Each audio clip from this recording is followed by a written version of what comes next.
પણ એ વૈષ્ણવને શબ્દો યાદ આવ્યા વૈષ્ણવના કે કીધું હતું કે સેવામાં કપટ નહીં કરનું. ગળામાંથી બ્રાહ્મણે પોતાની જનોઈ કાઢી અને સામેણી બાંધીને બુહારી કરવા લાગ્યો. ગુસાજીએ પૂછ્યું કે અરે તમે તો બ્રાહ્મણ થઈને જનોઈ કાઢી. ત્યારે વૈષ્ણવે કીધું, કર્મમાર્ગી વૈષ્ણવ બોલ્યો કે પ્રભુ આ જનોઈ પહેરવી તો કર્મ છે ને મંદિરમાં બુહારી કરવી તો સેવા છે. કર્મ માર્ગ તો નાનો છે ને ભક્તિ માર્ગ સૌથી ઊંચો છે. પ્રભુની સેવામાં ક્યારેય કાપટ નહીં કરવું. થોડીક ક્ષણોમાં પરમ શ્રદ્ધેય પરમાદરણીય પિતૃચરણ માતૃચરણ પૂજ્ય વહુજીશ્રી પધારી રહ્યા છે. આજે તો અહીંયા રસ વર્ષા વરસવાની છે, કારણ કે ચિરાયુષ્માન સાનિધ્ય બાવા મારા મોટા લાલજી છે, પણ વચનામૃત કરશે જ અને પિતૃચરણ તો વરસવાના જ છે. લાલજીને બાવાને તો એમ કહીએ કે આજે તને વચનામૃત કરવા નહીં મળે તો ઘરે જઈને એમ કે આજે હું ભોજન નહીં કરું. એટલા વચનામૃતના શોખીન છે નાના બાળકો પણ. અને મોરબીના વૈષ્ણવ વચનામૃત સાંભળવાના શોખીન છે. અને બંને સરખા થઈ જાય પછી તો લગ્ન થઈ ગયા બરાબર છે. એટલે જ અમારા આચાર્ય આજ્ઞા કરે કે વૈષ્ણવ को और वल्लभ कुल को तो चोली दामन को साथ है, कभी वैष्णव और वल्लभ कुल के अलग अलग नहीं होना. અને હું તો વારંવાર કહું છું કે હું અહીંયા સિંહાસન પર બેસવા આવ્યો જ નથી. આ તો વ્યાસપીઠ આચાર્યપીઠ બનાવી છે ને બેસવું પડે છે. બાકી અમે તો તમારી વચ્ચે બેસવા આવ્યા છીએ. કારણ કે બધા મોબાઈલો ખાલી વાત સાંભળે અને વલ્લભ પાસે એવો મોબાઈલ છે કે આપણા હૃદયની વાત બીજા હૃદય સુધી પહોંચે એવું સાધન ખાલી વલ્લભ પાસે છે, બીજા કોઈ પાસે નથી. જે હૃદયથી હૃદયનો તાર મિલાવે એ જ વલ્લભ કુલ, બાકી બધા તો બહારના વૈષ્ણવ છે. ભલા વિષ્ણુજનો, છઠ્ઠો શ્લોક કર્મરૂપી સેવાનો છે કે સેવા કરતા ઊંચું કાંઈ નથી. સેવા સર્વોપરી છે, સેવા જ સર્વથી ઉત્તમ છે. એટલે અહીંયા 3 પ્રકારના કર્મ બતાવ્યા: આધિભૌતિક, આધ્યાત્મિક, આધિદૈવિક. રોજ સવારે ઉઠીને જે ઘરના ગૃહસ્થ કાર્ય કરીએ ભૌતિક કર્મ છે. પાઠ અને સ્મરણ કરી એક જગ્યાએ બેસીને પાઠ કરીએ તે આધ્યાત્મિક કર્મ છે. અને જ્યારે પ્રભુને સામગ્રી અરોગાઈએ તે આધિદૈવિક કર્મ છે. ભાગવતજીમાં આવે કે 3 પ્રકારના યજ્ઞો છે.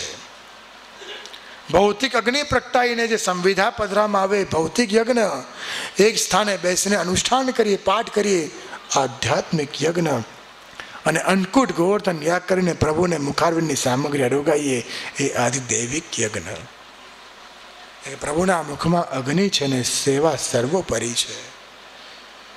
સેવાને જે સર્વોપરી માને તે જ સાચો વૈષ્ણવ. એટલે જ કીધું ને, લીલાઓ ઘણી છે, લીલાઓ ખૂબ છે. જેટલી રીત છે, જેટલા ઉત્સવ છે એટલી લીલા છે. પણ સઘળી લીલા ફલીભૂત ક્યારે થાય? આશ્રય એક જ છે. જેનો એક આશ્રય થાય એને બધી લીલાઓ ફલીભૂત થઈ જાય. જેનો આશ્રય દ્રઢ થઈ ગયો એને બધી લીલા ફલીભૂત થઈ ગઈ. જેને આશ્રય દ્રઢ ન થાય એને લીલાની અનુભૂતિ ન થાય. પ્રભુ બોલે છે, બસ સ્વર સાંભળો. પ્રભુ કેવા છે, પકડીને રાખે. જો વાંદરું હોય એનું બચ્ચું હોય ને બિલાડી હોય એનું બચ્ચું હોય. વાંદરા પોતાના બચ્ચાને પકડે ને તો વાંદરું ના પકડે, એના બચ્ચા એને પકડી રાખે. અને બિલાડી બિલાડીનું બચ્ચું બિલાડીને ના પકડે, બિલાડી હોય ને એ બચ્ચાને પકડી રાખે. મર્યાદા માર્ગમાં બાળકે ભગવાનને પકડવા પડે, ભક્ત ભગવાનને પકડવા જાય. અને પુષ્ટિ માર્ગમાં ભક્ત સ્વતંત્ર છે. ભગવાન તમને પકડવા આવે કે તું મારો ભક્ત છે, તને હું નહીં હલવા દઉં. એ પુષ્ટિ માર્ગ છે. તમે ભટકતા હો તો તમને પ્રભુ પકડી લાવે કે અરે તુમ તો મેરે લીલા કે જીવ હો. એ પુષ્ટિ માર્ગ છે. એટલે કીધું ભગવત સેવાનું ફલ શું? ભગવત કૃપા. ઘણા લોકો વૈષ્ણવ કહે કે ખૂબ સેવા કરીએ, ખૂબ સત્સંગ કરીને યાદ નથી રહેતું. યાદ રાખવાની જરૂર પણ શું છે? ઘણા ગઈકાલે જ મને એક વૈષ્ણવ મળ્યા કે આપણે 2 દિવસ વચનામૃત કર્યા ને મને તો કંઈ યાદ નથી રહ્યું. મેં કહ્યું સારું કહેવાય. તમને કોણે કીધું યાદ રાખો? એવી મહેનત કરવાની જરૂર નથી. મને કે કેમ એવું? મેં કીધું સારું ભોજન કરેલું હોય ને એ યાદ ના રહે. જે ભોજન ખરાબ થયું હોય ને પેટમાં ગડબડ થઈ હોય એ યાદ રહે. સારું ઉત્તમ ભોજન છે ને જે આવું આવ્યું પચી ગયું હોય, જે પચી ગયું છે ને શું કામ યાદ રાખો છો? એ અંદર ગયું, એનું કેટલા પંચમહાભૂતમાં મળી ગયું અને તત્વ થઈ ગયું ને પાચન પણ થઈ ગયું. જે ભોજન નડ્યું હોય યાદ રહે, અને જે વ્યવસ્થિત આવ્યું હોય ને પચી ગયું ક્યારે યાદ ન રહે. એમ માનો 2 દિવસનો સત્સંગ ફરી ગયો એટલે ત્રીજા દિવસે ફરી તમે આવ્યા, અને આજે પણ ફળશે એટલે કાલે આપણે ફરી મળશું. ચોક્કસ મળવાનું છે. પણ સુખના દિવસો છે ને બહુ ઓછા હોય. દિવસો જલ્દી જાય, ખબર બી ના પડે. આજે ત્રીજો દિવસ છે ને દિવસ પૂરો થવા આવ્યો, ખબર બી ના પડી. યશોદાજી જેવું કાર્ય છે કે 11 વર્ષ ને 52 દિવસ ક્યાં નીકળ્યા વ્રજના. એ યશોદાજી કહે છે કે મુકો તો લાલા 1 दिन से लेके 11 साल तक कैसे भयो, मुको कछु खबर ना पड़ी. એવા દિવસો છે. સુખના દિવસો એવા હોય છે વહેલા નીકળી જાય. બસ પ્રેમ અને પ્રેમ, કૃષ્ણને પ્રેમ જોઈએ, અને જેને પ્રેમ મળી જાય ને બધું જ સિદ્ધ થઈ જાય. સેવામાં એટલે જ પ્રયત્ન નહીં, પણ સેવામાં દ્રઢતા રાખો. સેવા એ જ ઉત્તમ છે. જગતમાં મોક્ષ માટે જે ફરતા હોય એની આ ભજનાનંદનું દાન એ કૃષ્ણ સેવા કરે છે. મૃત્યુ કોને કહેવાય? મૃત્યુ તેને કહેવાય કે સઘળી ઈચ્છાઓ જેના મનમાં હોય અને જેનું મરણ થાય એને કહેવાય મૃત્યુ. જેની સઘળી ઈચ્છાઓ પૂરી થઈ હોય ને મૃત્યુ થાય એને કહેવાય મોક્ષ. અને આ જગતમાં જેને બ્રહ્મ સંબંધ લીધું છે ને સઘળી ઈચ્છાઓ પ્રભુને ચરણમાં સમર્પિત કરી છે એને શહેરાય મહાપ્રભુ કહે કે એ ભક્ત જીવતા મોક્ષને જીવી રહ્યો છે. મર્યાદા માર્ગીની બધી ઈચ્છાઓ પૂરી થાય તો મૃત્યુ પછી મોક્ષ મળે. જ્યારે ભક્તિ માર્ગે જીવ, જ્યારે કૃષ્ણને સમર્પિત થાય તો જીવતા મોક્ષને જીવી રહ્યો છે. એટલે જ પુષ્ટિ માર્ગ વૈષ્ણવનું સમર્પિત જીવન તે મોક્ષ સમાન છે. અમારે ત્યાં વૈષ્ણવ આરતી કરે ને પરમ કૃપાલ શ્રી વલ્લભ નંદન કરત કૃપા નિજ હસ્તે માથે. જ્યારે પ્રભુની આરતી કરો, આરતી એટલે શું કે હૃદયની વેદના વિરાગની. ખેલના દિવસોમાં જોજો 36 દિવસ પછી રાડ ઉડશે. અગ્નિ પ્રગટાવવામાં આવે ને રાડ ઉડે ને બધા વિચાર કરે કે બાળક સામે અગ્નિના ભડકા કેમ? અગ્નિના ભડકા નથી, એ તો ભક્તના વિરહની જ્વાળા છે જે પ્રભુ સામે વિરહ દેખાય છે. પૂજ્યપાશી પિતૃચરણ પધારી રહ્યા છે. આપણે સર્વે ઊભા થઈ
કરી અને એવા આશીર્વાદ માગ્યા કે તાજજી આપકો જૈસો મેં બનું. એવા આશીર્વાદ માગ્યા તાજજી મેં આપકો જૈસો બનું. એમાં આપશ્રીની ઊંચાઈ તથા શ્રી સાન્નિધ્ય બાવાની ગહનતાનું જ્ઞાન દેખાઈ આવે છે. વધુમાં શ્રી કુંજેશ કુમારજીના શ્રી દામિની વહુજી એ તાજેતરમાં ગ્રેટ સરપ્રાઈઝ આપી હતી. અને છેલ્લે આપશ્રીના આપશ્રીને ગ્રંથો, પુસ્તકોનો વાંચન અને વૈષ્ણવોને પોષણ આપવા માટે, પોષણ આપવા સિવાયની ગ્રહ સંસારની અને અન્ય દુનિયાવી જવાબદારી સ્વીકારી અને સુંદર રીતે નિભાવી કકળાટ વગર આદરણીય પૂજ્યપાદ શ્રી પિતૃચરણ, પૂજ્ય શ્રી માતૃચરણ, श्री वहुजी एवं प्रिय चिरायस्मान श्री सानिध्य बाबा आज अँ मोरबी वैष्णव समाज ना खूब ज प्रेम स्नेह ने भावभरी विनती નું માન રાખીને કૃપા કરીને પધાર્યા છે. પિતૃચરણ માટે તો વધારે શું કહું, મોરબીનો સંબંધ શ્રી પુરુષોત્તમલાલજી મહારાજ કોટાકડીવાળા સાથે જ મોરબી સાથેનો સંબંધ છે. અને એ તાજી મહારાજ સાથે એ જ બાલ્યાવસ્થામાં પિતૃચરણ પર મોરબી ખૂબ પધાર્યા છે. અને કેટલા વર્ષોથી, છેલ્લા 50 વર્ષથી અમારા પિતૃચરણનો સંબંધ મોરબી ગામ સાથે રહ્યો છે. અને આજે ફરી વચનામૃતની વર્ષા કરીને આપ શ્રી સર્વેને રસમગ્ન કરી દઈશ. સૌથી પ્રથમ ચિરાયુષ્માન સાનિધ્ય કુમારજીને આપણે આગ્રહ કરીએ કે પોતાના ઉત્સાહભરીક વાણીથી આશીર્વચન આપે. ત્યારબાદ પિતૃચરણને વિનંતી કરું છું કે આપ આશીર્વચન નહીં પણ વચનામૃત કરો. કોઈ સમયનું બંધન નથી. કૃષ્ણ આશ્રયનો સાચો સંકેત. શિવલ્લભાધીશ કી જય. નમો ભગવતે તસ્મૈ શ્રી કૃષ્ણાય અદ્ભુત કર્મણે રૂપના વિવેદેન જગત્કીર્તિ होता. परम पूज्य ताजी, परम पूज्य नायना तथा उपस्थित सब वैष्णवजनों मोरबी के, आज यहाँ मोरबी में आके बहुत ही आनंद हो रहा है. और आज मेरे नायना आप सब वैष्णवों को यहाँ पे कृष्णाश्रय का रसपान करा रहे हैं. तो सब वैष्णवों को खूब खूब बधाई. यहाँ पे आप सब वैष्णवों को इतना अच्छा, इतना सुंदर ग्रंथ का रसपान मिल रहा है. मेरी परीक्षा अभी चालू है, लेकिन फिर भी मैं यहाँ पे इसलिए आया हूँ क्योंकि आप सभी वैष्णवों से मेरा मिलने का मन था. मैंने सोचा कि मोरबी के वैष्णव है तो मुझे उनसे मिलना चाहिए. आज यहाँ पे आपको नायना कृष्णाश्रय का रसपान भी करा रहे हैं. अब तो फागुन भी चालू हो गया है. तो फागुन के जो 40 दिन होते हैं, वो 40 दिन में अपने प्रभु को, अपने सेव्य स्वरूप को चंदन, चोवा, गुलाल, अबील, बहुत सारे रंगों से ठाकुर जी को खिलाते हैं. तो जो गुलाल है वो श्री स्वामी जी का स्वरूप है और जो अबील है वो श्री चंद्रावली जी का स्वरूप है. इसका मतलब ये है कि जो गुलाल है वो श्री महाप्रभु जी का स्वरूप है और जो अबील है वो श्री गुसाई जी का स्वरूप है. और अभी फागन चल रहा है तो मुझे एक बात फागन की याद आई कि जब भी हम ठाकुर जी को खिलाते हैं तो ठाकुर जी के जो चरणारविंद होते हैं उसके ऊपर एक वस्त्र ढक देते हैं. ऐसा क्यों?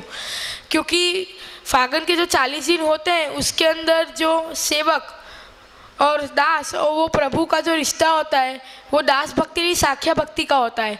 और जो बाकी पूरे दिन होते हैं, पूरा साल होता है, उसके अंदर दास भक्ति का रहता है.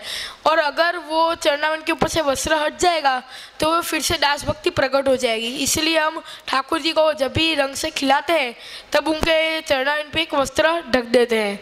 अभी फागन की बात आई तो पुष्टि मार्ग से मुझे एक बात याद आ रही है कि हमारे पुष्टि मार्ग में कितने सारे ठाकुर जी थे, कितने सारे सब बालक थे. श्री गुसाई जी, उनके सब 7 बालक थे, लेकिन मुख्य तो 4 ही थे. क्योंकि मुख्य तो सब है, लेकिन उनमें से भी मुख्य जिन्होंने पुष्टि मार्ग को आगे बढ़ाया, हमारे संप्रदाय को बहुत आगे लेके गए हैं, वो 4 थे. पहले श्री महाप्रभु थे जिन्होंने पुष्टि मार्ग को प्रकट किया और हमें श्री ठाकुर जी के सरमुख ला के अच्छा सेवक बनाया. फिर दूसरे थे श्री गुसाई जी जिन्होंने रीत रिवाज, सेवा का प्रकार, श्रृंगार का प्रकार, राज भोग, कीर्तन सबके प्रकार बताए, जिसकी वजह से हमारा चित्त हरनिश प्रभु की सेवा और सत्संग में रहता है. फिर तीसरे थे श्री गोकुलनाथ जी जिन्होंने टेक, रीत, मर्यादा, पुष्टि मार्ग की सिखाई और माला कंठी का रक्षण किया और हमें हमारे मन के अंदर प्रभु के लिए स्नेह और प्रेम बढ़ाया. फिर चौथे श्री हरिया जी जिन्होंने ऐसा हमें सिखाया कि सेवा, सत्संग, सेवा में कोई छोटा बड़ा नहीं होता है और हमारे चित्त के अंदर ठाकुर जी के लिए और सभी वैष्णव के लिए दीनता का स्थापन किया. तो अभी श्री वो सभी ने, हमारे कितने सारे वैष्णव होते हैं. तो आपको एक बार पता है वैष्णव 4 प्रकार के होते हैं. पहला होता है दास, फिर सेवक, फिर भगवदिया और फिर तादशी. तो दास होता है जब कोई भी जीव होता है वो ब्रह्म समझ लेता है और फिर जो उसके प्रभु आज्ञा करते हैं, जो उसके गुरु आज्ञा करते हैं, उसी के हिसाब से सेवा करता रहता है, उसको दास बोलते हैं. फिर धीरे धीरे प्रभु के लिए उसके मन में भाव बढ़ता जाता है, वो प्रभु का सुख दुख विचारने लगता है, उसको प्रभु से स्नेह हो जाता है, फिर वो सेवक कहलाता है. फिर ऐसे सेवा करते करते धीरे धीरे उसका भाव इतना बढ़ जाता है कि उसको प्रभु का सुख दुख विचार के पहले उसको कुछ मन में आता ही नहीं है, तो उसे भगवदिया कहते हैं. और चौथा आता है तादशी। तो वो सबसे चौथा और सबसे उच्च कक्षा का है, क्योंकि इस स्थिति में वो भक्त तो प्रभु के पीछे दौड़ता है, लेकिन प्रभु भी भक्त के पीछे दौड़ते हैं। वो तादशी वैष्णव होते हैं, उनको अपने मन में प्रभु के सिवा कोई विचार ही नहीं आता है, प्रभु के सुख के सिवा और कोई विचार ही नहीं आता है। और तादशी वैष्णव कोई लाख वैष्णव होंगे, उसमें से कोई एक ही वैष्णव होता है जो तादशी है। तो ऐसे ही एक वार्ता प्रसंग याद आ गया वैष्णव का। एक बार श्री गोकुलनाथ जी बिराज रहे थे, तो वहाँ पे उनका एक बहुत खास सेवक था पंचोली। उन्होंने पूछा कि जयराज, दुनिया में कितने सारे वैष्णव होते हैं, कितने सारे भगवती होंगे, तादशी होंगे, लेकिन उनमें से हमें पता कैसे चलेगा कि तादशी वैष्णव कौन से हैं? तो फिर श्री गोकुलनाथ जी ने कहा कि आपको पता है कि तादशी वैष्णव तो अलग ही दिख जाते हैं और पता चल ही जाता है कि कौन तादशी है, कौन भगवती है, कौन सेवक है, कौन दास है। तो वहाँ पे उस दिन उन्होंने पलना का, आनंद महोत्सव का और महाप्रसाद का मनोरथ रखा हुआ था। तो एक दूसरा सेवक आया और कहा, जयराज, सब वैष्णव वहाँ पे प्रसाद ले रहे हैं, आनंद से महाप्रसाद ले रहे हैं, लेकिन एक वैष्णव है वो वहाँ पे आसन पर बैठ के रो रहा है और महाप्रसाद नहीं ले रहा है। तो फिर श्री गोकुलनाथ जी ने कहा कि ठीक है, हम आते हैं अभी। तो फिर श्री गोकुलनाथ जी वहाँ पे पधारे। वो वैष्णव को कहा कि वैष्णव, आप इस तरह से रो क्यों रहे हो? इतना अच्छा महाप्रसाद सब वैष्णव आराम से ले रहे हैं, सब वैष्णव आनंद कर रहे हैं, तो आप क्यों महाप्रसाद नहीं ले रहे हो? तो वो वैष्णव ने कहा कि जयराज, मैं तो कितना गरीब हूँ, मैं तो अपने प्रभु को इतनी अच्छी सामग्री धर भी नहीं सकता हूँ। इतना अच्छा यहाँ पे तो पूरी दाल सखड़ी इतना अच्छा था सामग्री ठाकुर जी को भोग आ रहा है, लेकिन मैं इतना निष्किंचन हूँ कि मैं तो ठाकुर जी को इतना भोग भी नहीं दे सकता। और अगर मेरे प्रभु ही ये सामग्री अरोग नहीं सकते तो मेरा क्या अधिकार बनता है कि मैं सामग्री को अरोगूँ? तो फिर श्री गोकुलनाथ जी ने उसको उठाया, वैष्णव तुम रो मत, ऐसा हो तो अब तुम अपने घर पे जाओ। और कहा कि तुम तो धन्य हो कि तुम्हारे मन में प्रभु के लिए इतना भाव है। तो फिर वो वैष्णव ने पूछा कि जयराज, जब मैं अपने प्रभु के पास जाऊँ, अगर आप आज्ञा दो तो श्री गोकुलनाथ जी ने कहा ठीक है, अब तुम जाओ। तो फिर कहा, देखो पंचोली, यही तादशी वैष्णव है जो लाखों में से एक दिख जाता है, इसको हमेशा अपने प्रभु के बारे, प्रभु का सुख दुख ही विचारता रहता है। तो इस वार्ता से हमको ये समझना चाहिए कि अब मुझे तो नहीं पता है कि आप सब कौन सी कक्षा के हो, लेकिन मैं तो समझता हूँ कि आप सब मेरे लिए तो तादशी ही हो। तो अब फागण चालू हो रहा है, अब 27 तारीख को डोल उत्सव है, तो यहाँ पे मोरबी के सब वैष्णव को वहाँ पे हमारे वल्लभ धाम में डोल उत्सव होगा, तो जरूर आना है। श्री वल्लभाधीश की जय। ભાવાત્મક ધર્મી સ્વરૂપ એ બંને જાણે એક પ્રતીત થવા લાગે ત્યારે રસિયાનો મતલબ સમજાય। વાત બહુ ઊંચી છે। કારણ શું કે બધા જ વ્યક્તિ ધર્મની માત કરે છે, અમે ધર્મનું પાલન કરીએ છીએ, અમે ધાર્મિક છીએ, બહુ સારી વાત છે। પણ આપણા પુષ્ટિ ભક્તિ માર્ગમાં બહુ એક વિલક્ષણ અહીંયા પ્રસંગ છે, જેને આપણે હરિરાય મહાપ્રભુજીના મત અને ભાવ, દૈન્ય અને વિરહ અને પ્રેમ અને આરતીથી આપણે વિચારીએ। હરિરાય મહાપ્રભુજી એમ આજ્ઞા કરે છે કે આપણે જે સેવા કરીએ છીએ એ શું છે? ધર્મ છે। સેવા કરવી એ ધર્મ છે। જેમ લગ્ન કરેલી સ્ત્રી પોતાના પતિની, પોતાના કુટુંબની સેવા કરે એ શું કહેવાય? ધર્મ કહેવાય। પણ શાસ્ત્ર એમ આજ્ઞા કરે છે કે ધર્મો ધર્મી મૂલા, ધર્મ કોના વડે ટક્યો છે? તો કે ધર્મી વડે। મને ધર્મીને સુખ થાય તો જ ધર્મ કહેવાય। જેના વડે ધર્મીને સુખ ના હોય તો ધર્મ મર્યાદા ધર્મ કહેવાય, પુષ્ટિ ધર્મ ના કહેવાય। તો જેમ સૌભાગણ સ્ત્રી મંગળસૂત્ર પહેરે, બિંદિયા લગાવે, બિછિયા પહેરે, ચૂડો પહેરે, એ શું છે? ધર્મ છે। હું દ્રષ્ટાંત આપીને સરળતાથી સમજાવવા પ્રયત્ન કરું છું। તો ધર્મી કોણ? એનો પતિ, એનો ધર્મી। પતિ છે તો આ બધું શોભે, બરાબર? એમ આપણા ઘરમાં આપણા ઠાકોરજી બિરાજે છે એ શું છે? ધર્મી છે। ને આપણે જે કરીએ છીએ એ શું છે? ધર્મ છે। તો આપણા દ્વારા આચરણમાં આવતો ધર્મ જો પ્રભુને સુખરૂપ હોય તો ધર્મ છે, નહીં તો મર્યાદા। સમજી લો મારી વાત। એટલે વૈષ્ણવજનો અહીંયા આ કૃષ્ણાશ્રય આપણને બતાવે છે હરિરાયજીના મત પ્રમાણે કે 3 સંબંધ હરિરાયજી સ્વીકારે છે। આ કૃષ્ણાશ્રયમાં 7 પ્રકારનો અન્ય આશ્રય છોડાવીને વશભક્તોને પોતાનામાં નિરોધ કરાવ્યો. અને કેટલી વખત તો મહાપ્રભુજી સુબોધીમાં ટકોર કરે છે કે આ સ્નેહ છૂટ્યો, અને પ્રભુએ વચન આપ્યું કે મારા બળથી, મારી નિષ્ઠાથી હું આ ભજભક્તોની રક્ષા કરીશ, કે એમને અન્ય આશ્રય છોડાવો છે. પુષ્ટિ માર્ગની 2 જ સ્થિતિ છે, અન્ય આશ્રયનો ત્યાગ, અસમર્પિતનો ત્યાગ, તો જ પુષ્ટિ ભક્તિ ફળે. જરા પણ અન્ય આશ્રય આવ્યો, અસમર્પિત થયું, તો પુષ્ટિ ભક્તિ સિદ્ધ ન થાય, બાકી બધું સિદ્ધ થાય. પુષ્ટિ ભક્તિ માટે તો 2 વસ્તુ બહુ ધ્યાન રાખવાની છે. તો વૈષ્ણવજનો, હરિરાય મહાપ્રભુજી આજ્ઞા કૃષ્ણાશ્રય માટે એમ કરે છે, અને કૃષ્ણાશ્રયની 11 ટીકાઓ છે. એમાં એક વ્રજરાયજી મહારાજની ટીકા તો બહુ રસાત્મક છે. એમાં તો ઠાકોરજી સ્વામીજીના માન ભાવનું વર્ણન કર્યું છે. કૃષ્ણાશ્રયની અંદર કૃષ્ણ એવો ગતિર્મમ કે કા કળિયુગમાં તીર્થના દેવ તિરોહિત થઈ જશે, ધર્મમાં સ્નેહ નહીં રહે. અમારા તાજી મહારાજે, પુરુષોત્તમલાલજી મહારાજે એકવાર પ્રવચનમાં કહેલું કે ભગવદ્ ગીતામાં કહ્યું છે કે જ્યારે જ્યારે પણ ધર્મમાં ગ્લાનિ થાય ત્યારે તારે અવતાર લઈશ. તો ધર્મ તો અનેક ગ્લાનિઓમાંથી દૂર કરનારું છે. ધર્મમાં ગ્લાનિ કેવી રીતે થાય?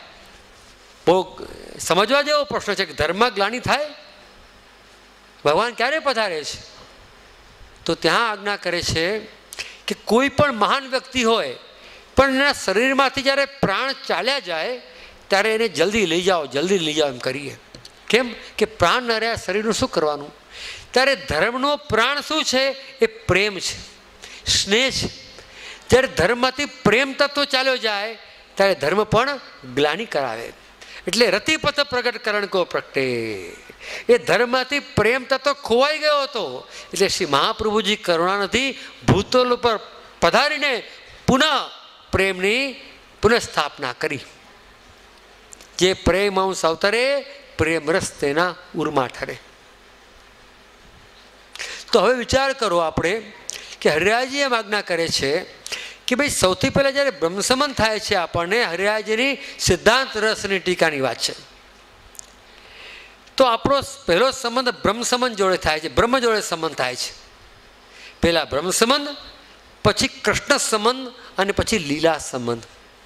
આપણે બધાને લીલાની વાતો કરીએ, રાસની વાતો કરીએ, નિકુંજની વાતો કરીએ, પણ બ્રહ્મ સંબંધનો મતલબ તો સમજ્યા નથી આપણે. બ્રહ્મ સંબંધનો મતલબ બ્રહ્મ સંબંધ લીધા પછી પ્રભુની સેવા કરીએ તો કૃષ્ણ સંબંધ થયો કહેવાય. અને કૃષ્ણની સેવા કરતાં કરતાં વલ્લભ અને વિઠ્ઠલની કૃપાથી જ્યારે અનુભવ થવા લાગે ત્યારે લીલા સંબંધ થયો કહેવાય. આપણે બ્રહ્મ સંબંધમાં અટકી જઈએ તો ના ચાલે. બ્રહ્મ સંબંધ લીધા પછી ભગવત સેવા, ત્યારબાદ લીલા સંબંધ થાય છે.